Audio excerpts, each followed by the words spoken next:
Hello to my amazing best portion, Jesus seeking community. I'm Diana De La Rosa, and I am so excited for what it is God has in store for us today. Specifically, I have been reading about the origin story in the Bible of a group of people called Israel.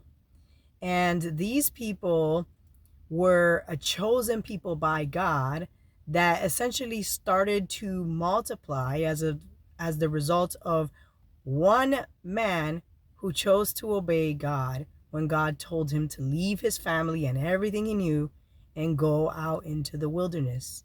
The name of this man was Abram. And later, God gave him a new identity, as we spoke about in my previous video. Feel free to go check that out in the cards.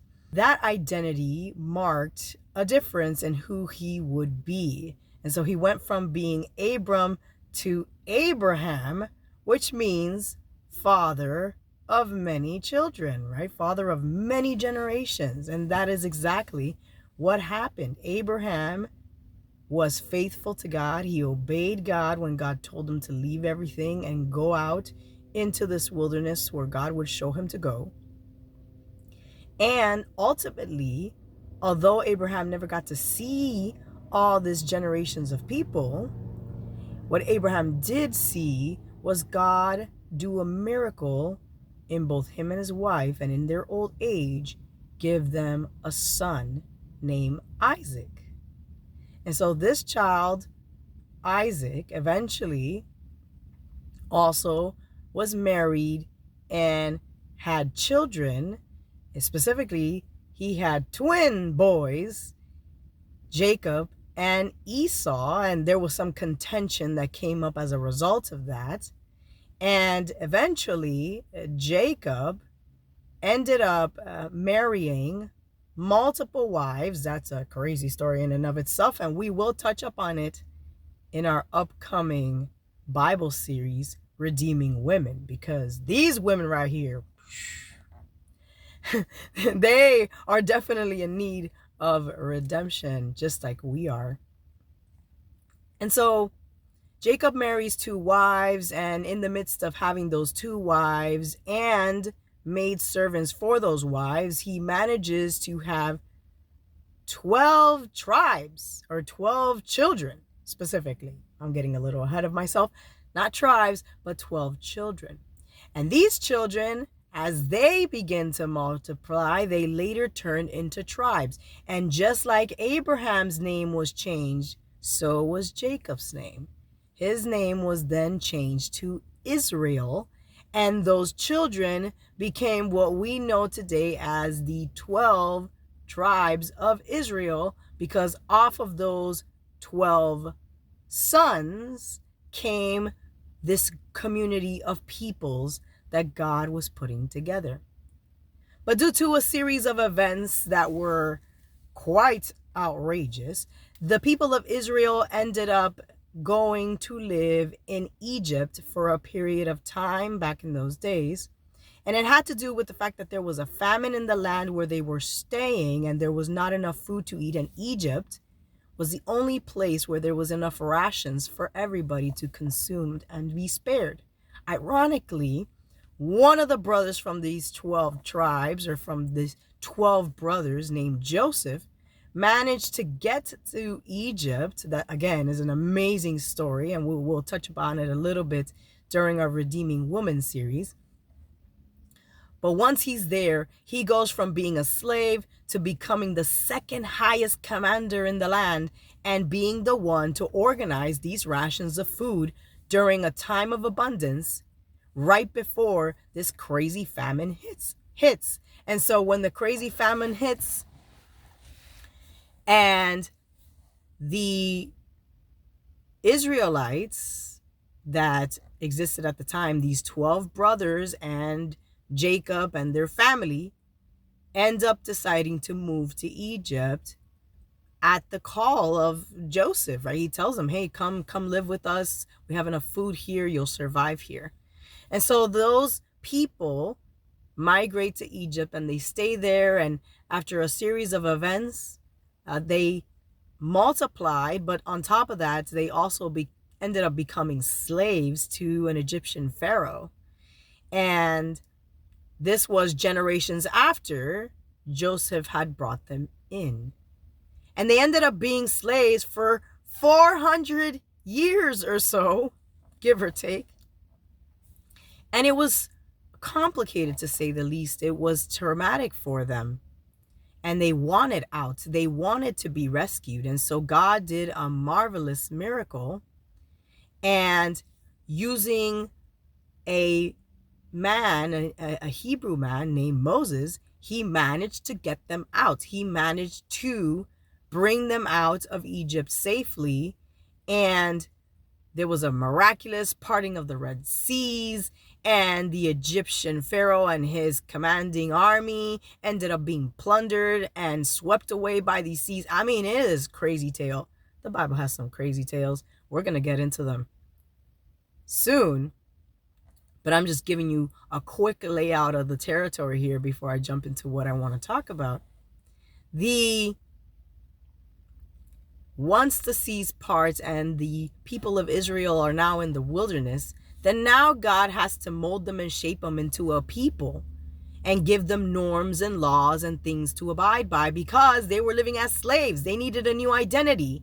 There goes that word again, identity. And so he was working through Moses to shape their identity and to provide them rules and laws that would help them function as a people, and that in the way that they would live, it would be a beacon of light to all the other existing community groups in the region, because there were other community groups that existed. There were other cultures and villages that had been birthed of these generations that came from Abraham and even before. And so these generation of peoples, unfortunately, were not worshiping God. They were worshiping other gods that were man-made. They were doing all sorts of detestable practices. And even though the evidence for God in his truest form was in full display via creation of the world, because the Bible tells us in Romans 1 that everything we see around us, all of creation, points to Jesus. It points to God, and it is evidence for God, so that we are without excuse. Even though that was visible to them, they still made those objects, they still made those trees, maybe the rivers, a bird, or whatever. They still decided to call that thing God, instead of understanding that there's a creator of that thing that is God. Very different scenarios. And even though there had been some trying of reaching out to these people, in the end, they rejected God and they started to do foolish things. And so in all of that, God was promising the people of Israel that they would escape Egyptian slavery, and they would move into a land that was promised to them, a land flowing with milk and honey, and a land that was promised to them to Abraham, that would become a reality for them to live on and inhabit and grow and flourish as a people, and be all those generations that Abraham learned about when God originally told them. So the peoples are now in the wilderness. They have traversed quite a bit of time there. And ultimately, God starts to lay out the rules, the regulations, all the commandments that they needed to follow. And finally, he closes out with this promise. He says that he is going to send an angel out before them to help them drive out these community groups of people that are currently inhabiting the land that rightfully will belong to them. And by driving out, I mean, we're kicking them out. They are going to be donezo. Many of them will be killed and plundered. That is how it will be. And before we sit here and judge and say, well, why would God kill all these people? Is that even fair? God had been extending mercy for generations upon generations to all of these people, and they would refuse to turn to God. And so it gets to a point where God has to enact justice, and he can't continue to prolong mercy. And that is exactly what was going on here. In order to usher in God's plan for the known world and for our world even, there needed to be justice served in accordance to his standards, not ours.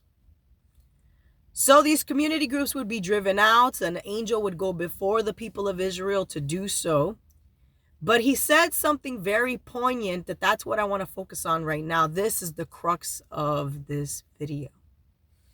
He says that he will go out in front of them, plunder these peoples, and he would do so little by little. Little by little. In other words, he wasn't going to drive them out all at once and make the land completely desolate, because what was going to happen if he did this is that all the wild animals and everything that was being maintained in these lands by these community groups, by these villages, by these people, would eventually overgrow and overthrow and take over, and it caused chaos. And it would make it very difficult for them, the Israelite people, to actually inhabit the land. They would have terror on all sides. They would have to be fighting all these animals. I mean, it'd be complicated. So instead, God made it so that it would be a process, that the driving out of these community groups or these peoples would happen little by little, little by little, so that the people of Israel would transition into the land little by little, little by little. And if you think about it, isn't that how it is in our lives? Isn't that how our lives is shaped? We will never be able to arrive to any particular goal, destination, or anything we're doing in a flash. It never works that way. Whether it's our spiritual maturity in Christ, or even trying to meet specific goals, whether it's school, whether it's work, whether it's with our families, regardless of what it is, it takes a process. It requires us to go step by step by step and climb one rung of the ladder at a time so that we can arrive to the top. It is not something that we could just catapult into. And with a world that we live in, where being able to have things instantly is valued, this is something that drives a lot of people crazy, because they would like things to happen like this. But it doesn't work that way. It doesn't work in microwave flash time. Anything we're trying to achieve, anything that even God is doing, even in our own lives, is done little by little, little by little. It is not done in one split second. And so here's my encouragement to you. As you seek the Lord, as you draw closer to Jesus, as we start learning together how God is going to redeem so many women in the Bible, and how the people of Israel are a part of that redemptive story, as we start pulling away the layers of what the scriptures are going to unveil to us, I want you to know that this unveiling and peeling back the layers, peeling back the onion, peeling it back, it's going to take time. This series is going to take time to degloss and break down. It is not going to happen in one fell swoop. It is a process.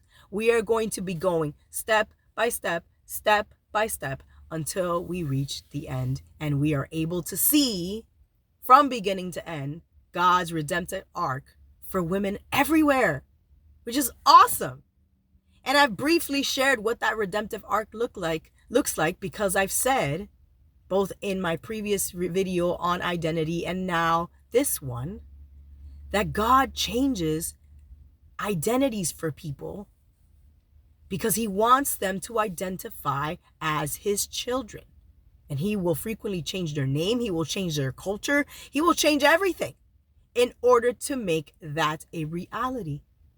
And so for us, you and I, as we go through this series, as we continue to peel back the onions, as we continue to bask in the best portion, which is Jesus Christ, as we continue to have these sit downs together, our identity is going to shift.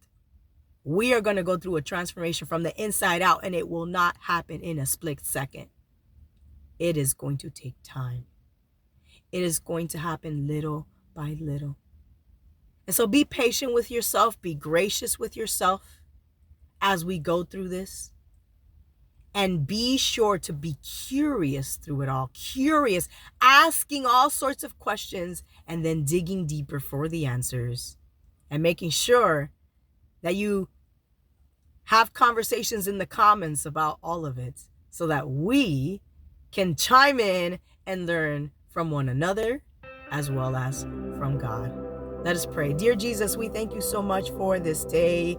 We thank you so much for what it is you're doing. And every woman watching this video right now, Lord God, I thank you, Jesus, that they have made a commitment to the best portion, to seeking you, Jesus Christ, in everything they do, that they have made a commitment to pause, to stop, to breathe, and say, Lord, here I am. What it is that you want me to learn, God, what it is that you want me to do. Father God, I pray that you would bless them. I pray that you would fill them with your Holy Spirit. I pray that you would empower them, that you would embolden them, Lord God.